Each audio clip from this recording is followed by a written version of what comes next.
My name is Amado Cruz, and you might be asking yourself, can ChatGPT remember previous conversations?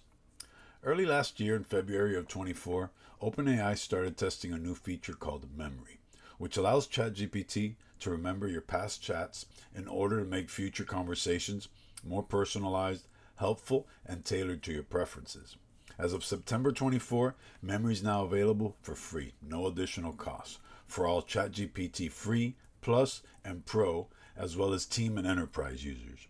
It's not yet available through the API, though, if you're looking to integrate ChatGPT memory into your product or application. Memory is really handy for things like your personal preferences.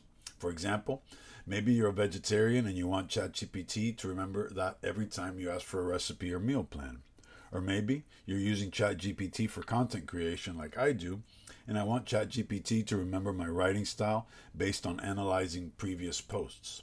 In short, you can think of memory just like your own memory. I remember my friends' names, what they like, what they don't like, and ChatGPT can do the same. I'll show you where to find ChatGPT's memory, how to use it, how to add things to the memory, how to edit memory, and how to clear the memory. So first, let's go to ChatGPT and log in. Then, in the upper right hand corner, click your profile, click Settings, and then click Personalization.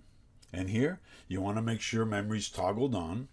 Just like we talked about, memory allows ChatGPT to be more helpful as you chat, picking up on important details and preferences to tailor its answers to you. So first, make sure it's on. It should be green like this. And then when you click Manage, you will actually see all of the different pieces of information stored in ChatGPT's memory. We're going to dive into that in a bit, but first, let's try out this memory feature. Okay? So if I type, "Who am I?" ChatGPT actually pulls the response from my memory. You're Amado, an experienced technologist, maker, and real estate professional. And we can go ahead and check that by going back to the memory, Settings, Personalization, Manage. Here, one of the last things that I've added to the memory is that I've reached 100,000 followers across social media as an AI influencer. Now, part of this is incorrect because I test a lot of different prompts and sometimes things get added to memory that aren't accurate. So here, I don't work for Wikimedia and I'm not an AI influencer yet. So let's say, remove from memory, I don't work for Wikimedia and I don't have 100,000 followers. Okay, and here you can see memory updated. So all I did was I told ChatGPT, "Hey, this is incorrect. Please remove this from your memory." And it said memory updated. Forget the information that the user works for Wikimedia. And this is a direct link to manage memories. So you don't have to click a bunch of times to open it. Boom. Okay, this opens it right here. And let's ask again, "Who am I?" All right. See, it has removed that part about Wikimedia and replaced it with other information from memory. Deep passion for AI, automation, music, hands-on innovation. Now, let's say I want to teach ChatGPT how to sound like me, how to write like me, which is really useful if you're a student in school, a journalist, a content creator, using AI to facilitate creation. So go ahead, let's open a new chat. In this prompt, I'm going to tell ChatGPT to read and analyze a document that I've previously written. I'm telling ChatGPT to analyze my voice, tone, and writing style because I'm going to ask ChatGPT to emulate it in future prompts.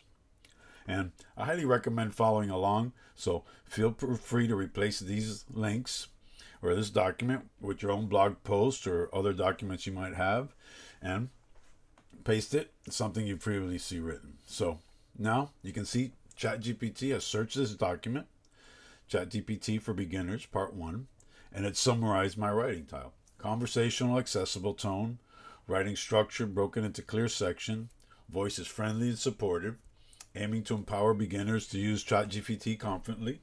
Oh, thank you, ChatGPT. His style blends education with engagement. Now, I want to tell ChatGPT to remember my writing style. Add this to memory. This is my preferred writing style. Okay? And you can see memory updated. Again, prefers a writing style that is conversational, accessible. And again, let's click Manage. And this is a new one that we just added. This is one that we added previously in this video. And what you could do here is manage all of these pieces of memory. ChatGPT will try to automatically identify pieces of information that it thinks are your preferences and add it to memory. But sometimes it's wrong. Sometimes you don't want those pieces of memory added to memory. Like, I try a lot of stuff out and I don't necessarily want it all added to memory. So here, for example, I wouldn't want this in my memory. So you could go ahead and delete that and delete the things that you feel aren't relevant. So here it says forget, right? So click that and ChatGPT will forget the following piece of information. This cannot be undone. So click forget. I recommend you do this on a regular basis just to check that ChatGPT is learning all of your preferences correctly. ChatGPT is now trained to automatically try to identify key pieces of information and automatically add it to memory. But sometimes it gets it wrong. So that's why I recommend going here, manage your memory, see what pieces of information ChatGPT has added, and clean it up by clicking forget for pieces of information that aren't relevant to you. And you could go ahead and clear this memory entirely. So if you click clear ChatGPT's memory, it's going to remove all of this. Let's say you want to start from scratch, start from a blank slate. The key thing is that you're in control of all this data. So if ChatGPT has automatically added private or sensitive information that you don't want stored in its memory, go to memory and remove it there. Overall, the new memory feature makes ChatGPT much more personalized and helpful because you don't have to teach it your preferences every single conversation. So I highly recommend using it, getting familiar with it, and whenever you see something like memory updated, just go ahead, hover over it, see what ChatGPT has added to memory, and manage your memories on a somewhat regular basis just to check that it contains accurate preferences. If you found this helpful, hit that like button and subscribe for more AI content. And let me know in the comments. Again, my name is Amado Cruz. Thank you for watching. I'll see you in the next one.